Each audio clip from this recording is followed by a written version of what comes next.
বসিরহাট সীমান্ত পর্যটন স্থল হিসেবে তথা বিশ্বের ভৌগোলিক মানচিত্র হিসেবে জায়গা করে নিয়েছে। উত্তর ও দক্ষিণ 24 পরগনার 21টি ব্লক, যার মধ্যে বসিরহাট মহকুমায় 10টি ব্লক রয়েছে, যার মধ্যে প্রত্যক্ষভাবে যুক্ত সুন্দরবনের প্রবেশদ্বারে রয়েছে হাসনাবাদ, হিঙ্গলগঞ্জ ও সন্দেশখালী 1 ও 2 নম্বর ব্লক, মিনাখা ও হারোয়ার মতো ব্লক। বসিরহাট জুড়ে প্রায় 35 লক্ষ মানুষের বাস, যা রাজ্যের সবচেয়ে বড় মহকুমা বলে পরিচিত। তাই এবার পর্যটন শিল্পে আন্তর্জাতিক ক্ষেত্রে আরো যাতে বেশি করে দেশ বিদেশের পর্যটকরা এসে ভিড় জমায়, যেমন তার জন্য পর্যটন শিল্পের উপরে নজর দেওয়ার দাবি তুললেন বসিরহাটের মানুষজন। ইতিমধ্যে ইউনেস্কো সুন্দরবনকে হেরিটেজ ঘোষণা করেছে। পাশাপাশি 102টি দ্বীপ রয়েছে এবং 48টি দ্বীপের অরণ্য রয়েছে। এছাড়াও 66টি প্রজাতির গাছ রয়েছে। কাঁকড়া, হেতাল, কেওড়া, সুন্দরী, গড়ান, গেওয়া সহ একাধিক ম্যানগ্রোভ রয়েছে। কম বেশি 1586টি প্রজাতির প্রাণী বাস করে, যার মধ্যে ভয়ঙ্কর রয়্যাল বেঙ্গল টাইগার গোটা বিশ্বের কাছে পরিচিত। সুন্দরবনের বিভিন্ন প্রজাতির ফুল ও ফল গাছ রয়েছে। বসিরহাটের মানুষের আরো দাবি, সেগুলোর ওপরে প্রসেসিং করে যাতে আরো বেশি সুন্দরবনকে শিল্পায়নে পরিণত করা যায়, তার সব রকম ব্যবস্থা করুক সরকার। একদিকে বহু কর্মসংস্থানের পাশাপাশি ছোট, মাঝারি ও বড় শিল্প গড়ে উঠতে পারে। এছাড়াও অনুসারী শিল্পের মধ্যে দিয়ে বহু প্রান্তিক মানুষের রুজি রোজগারের মধ্যে দিয়ে জীবিকা অর্জন করতে পারবে। বসিরহাটের সমাজকর্মী ছন্দক বাইন বলেন, আন্তর্জাতিক ক্ষেত্রে সুন্দরবনের গরিমা সারা বিশ্বের কাছে প্রসিদ্ধ। সেটাকে আরো বেশি করে শিল্পায়নমুখী করে তুলতে যদি রাজ্য সরকার আরো বেশি করে উদ্যোগী হয়, তাহলে কর্মসংস্থানের নতুন দিগন্ত খুলবে। নতুনভাবে আরো ম্যানগ্রোভ লাগানো উচিত, রাস্তাঘাট দরকার যাতে পর্যটন শিল্পে আরো বাড়ে, নতুন রিসর্ট বানানো উচিত যাতে কর্মসংস্থান বাড়ে এবং যাতে এলাকার উন্নয়ন হয়। আমাদের এখানে সুন্দরবনের ম্যাক্সিমাম লোক যারা বাইরে কাজ করে, তাদের এখানে অর্থনৈতিক উন্নয়ন হলে তারা সবাই সুন্দরবন এলাকাবাসী উন্নত হবে। নদীর বাঁধ দরকার, নতুন রাস্তাঘাট দরকার, পানীয় জল দরকার, ম্যানগ্রোভ আরও দরকার।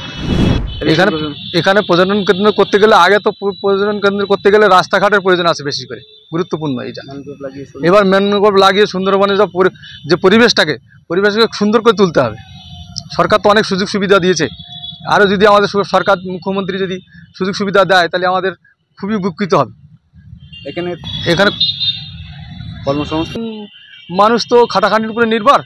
এখন কর্মসংস্থান বলতে তেমন কিছু বড় শিল্প এখানে গড়ে উঠেনি, যেহেতু পর্যটন কেন্দ্র হলে মানুষ কিছু শ্রমিকরা যদি কাজকর্ম পায়, সেটা সুবিধা হয় মানুষের, যাই কিছু রুটি রোজগারের আয়টা হবে।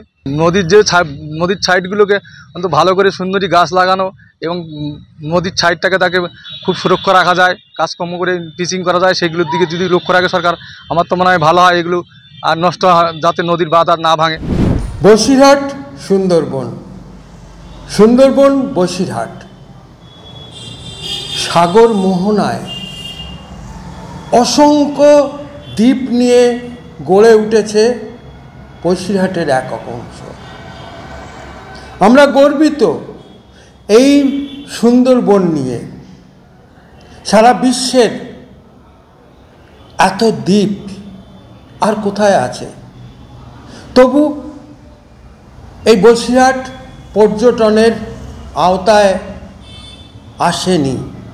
এটা একজন ভূমিপুত্র হয়ে, বসিরহাটের ভূমিপুত্র হয়ে আমার কাছে দুঃখ লাগে।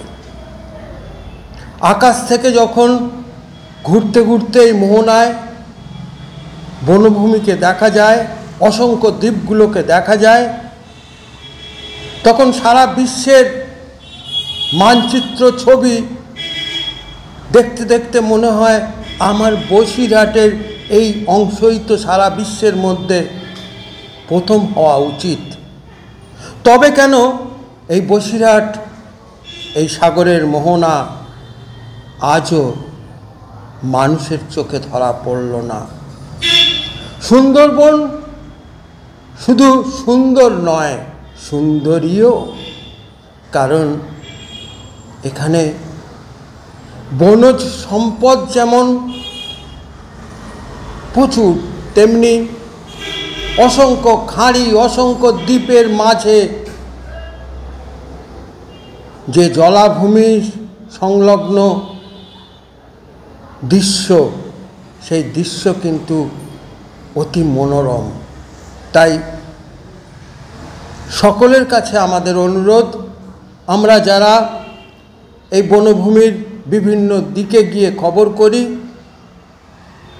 আমরা বুঝতে পারি যে এই বসিরহাট সংলগ্ন এই সুন্দরবন কত সুন্দর এবং কত সুন্দরী। তাই অবিলম্বে পশ্চিমবঙ্গের এই অংশকে পর্যটনের আওতায় এনে সুন্দর করে গড়ে তোলা এবং পর্যটকদের চোখের সামনে ভাসিয়ে দেওয়া আমার মনে হয় ভারতের কাশ্মীর দার্জিলিংয়ের পরে কিন্তু এই সুন্দরবনই হবে শ্রেষ্ঠ পর্যটন কেন্দ্র। ব্যুরো রিপোর্ট, নিউজ বঙ্গ টাইম।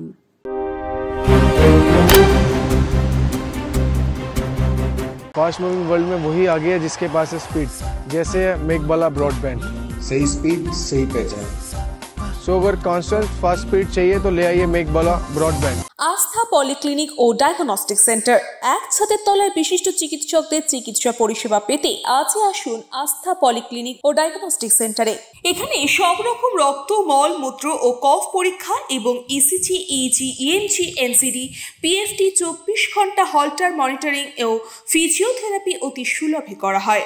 আমাদের ঠিকানা নোনা চন্দনপুকুর, চ্যাটার্জিপাড়া। আমাদের যোগাযোগ নম্বর 7003758330। New Shatarupa, one stop solution for your smart choice. এখানে সকল প্রকার ব্র্যান্ডেড কোম্পানির TV, fridge, mobile, computer, laptop, sound system এবং মোবাইল ও কম্পিউটার অ্যাক্সেসরিজ সঠিক মূল্যে বিক্রয় করা হয়। প্রতিটি কেনাকাটায় আকর্ষণীয় ছাড় এবং নিশ্চিত উপহার। ঠিকানা ইন্দ্রনগর, সোদপুর, কলকাতা 110 এবং Muragachha, Sodepur, Kolkata 111। Animesh Suzuki, BT road, Agarpara. Motorcycle মানে সুজুকি। মোটরসাইকেল সেল এবং সার্ভিস করানো হয় অত্যাধুনিক যন্ত্রের মাধ্যমে। এখানে অত্যাধুনিক মডেলের বিভিন্ন গাড়ি পাওয়া যায়। পাবেন Suzuki Hayabusa, Suzuki Gixxer, Suzuki Bergman, Suzuki access 125 এবং সাথে সার্ভিস সেন্টারের সমস্ত সুবিধা। আমাদের শাখা আগরপাড়া, ব্যারাকপুর ভিআইপিতে। সকলকে সাদর আমন্ত্রণ। ওম সাই ব্যাংকুয়েট অ্যান্ড গেস্ট হাউস। আপনার পরিবারের যে কোনো সামাজিক অনুষ্ঠানের জন্য আসুন ওম সাই ব্যাংকুয়েট অ্যান্ড গেস্ট হাউসে। এই অঞ্চলের সবচেয়ে বড় সেরা ব্যাংকুয়েট। সিজন টাইমের ভিড় এড়াতে এখনই বুকিং করুন। আমাদের ঠিকানা ডাক্তার গোপাল চ্যাটার্জি রোড, সোদপুর, গির্জা। আমাদের যোগাযোগ নম্বর 9051714263।